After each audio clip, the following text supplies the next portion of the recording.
전해드린 대로 한동훈 법무부 장관의 개인정보 유출 의혹과 관련해서 이 경찰은 최강욱 의원에 대한 강제 수사에 나섰습니다. 네, 관련 내용 백성문 변호사, 장현주 변호사와 함께 자세히 짚어보도록 하겠습니다. 안녕하세요. 안녕하세요. 네, 안녕하세요.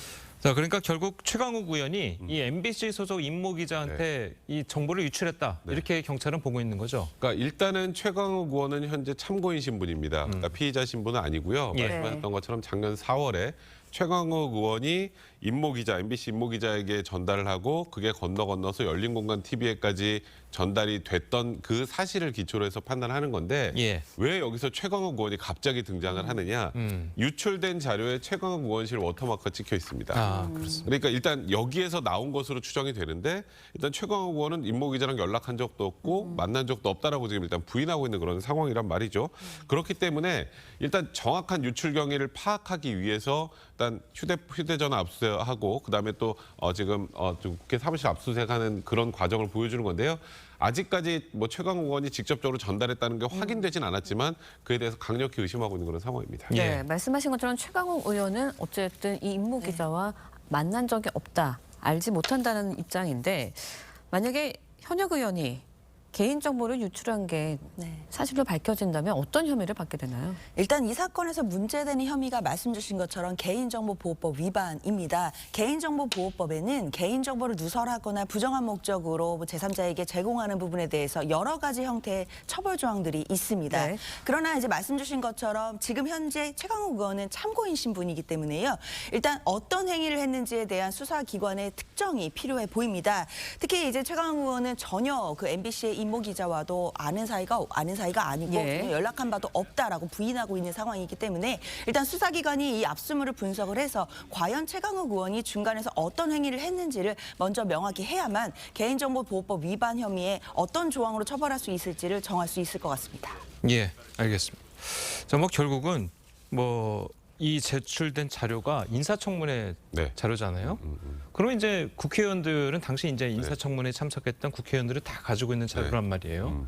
그래도 이제 말씀하신 것처럼 이제 최강욱 의원실에 워터마크가 찍혀 있으니까 이 경찰은 당연히 의심할 수밖에 없는 건데 혹시나 그 자료가 의원실이 아니라 다른 데서 받아서 이렇게 넘어갔을 가능성이 있습니까? 그러니까 사실 지금 뭐 그 부분은 좀 조사를 해봐야겠습니다만 일단 이 사건에서는 최강욱 의원은 나는 이제 임모 기자를 모른다는 입장이고 네. 어쨌건 최강욱 의원 의원실에 워터마크가 찍힌 한동훈 장관의 개인정보가 돌아다닌 것 역시 사실이기 때문에 뭐 강력하게 현재까지는 의심을 받을 수밖에 없는 구조인데 일단 최강욱 의원은 뭐 그에 대해서 지금 부인은 하고 있습니다만 설사 유출됐더라도 그게 뭐가 문제냐라는 일단 입장인 것 같아요. 그게 무슨 말이냐면 인사청문회에 보면 이제 뭐 장관 후보자들의 개인정보들이 오면 이걸 언론 등하고 협업이나 이런 것들을 통해서 검증하는 작업을 거치는데 그 검증하는 작업을 거치는 일환이었다면 그게 뭐가 문제겠느냐. 지금까지는 이런 거 가지고 처벌한 전력이 있었느냐.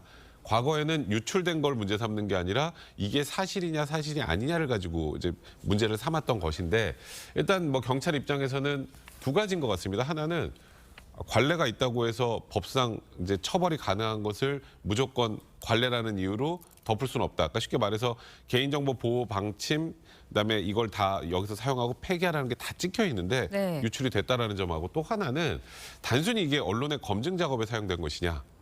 그러니까 마지막에 이제 열린공간 TV 같은 경우 한동훈 장관의 집을 산 사람을 막 목사를 찾아가서 한동훈 장관과의 관계를 묻는데도 활용을 했단 말이죠. 이 자료의 사용 목적들을 고려한다면 이거는 우리가 기존에 그러니까 국회 인사청문회에서 나온 그런 개인정보들 가지고 인사검증하는 것과 좀 차원이 다른 문제다. 이렇게 판단하고 있는 것 같습니다. 예를 들어서 관례가 뭐 사실 저도 이제 예전에 이제 국회 출입을 하면서 많은 인사 검증을 하면은 뭐 그런 자료들을 이제 봤는데 그렇게 정확한 인적 정보가 박힌 정보는 예를 들어 가지고 워터마크 좀 그렇죠. 화이트로 지운다거나 네. 그런 식으로 이제 주는 경우가 많거든요. 예를 들어서 그냥 준다 하더라도 그게 법적으로 문제가 있으면 관례더라도 이번 기회에 좀 고쳐야 되는 거 아니겠습니까? 그건 당연한 거고요. 그건 당연한 거고 그리고 제가 아까 말씀드렸던 것처럼 이게 단순한 검증에 관련된 사항이었는지 부동산 매매 계약서하고 뭐 주민등록 초본 같은 게 인사검증할 때 필요한데 뭐가 필요한지. 그러니까 초본 같은 거는 아마도 무슨 주소지를 찾아내는데 활용되고 이 혹시 부동산 매매 과정에서 뭔가 불법적인 게 있었는지 그런 소문들을 확인하고 또 매수인이 뭔가 관계가 있는지 그럼 이거는 사실 인사검증 문제하고 조금 다른 영역이거든요. 근데 저는 그것 때문에 오히려 일단 이것도 고발한 것도 한동훈 장관이 아니라 구의원입니다.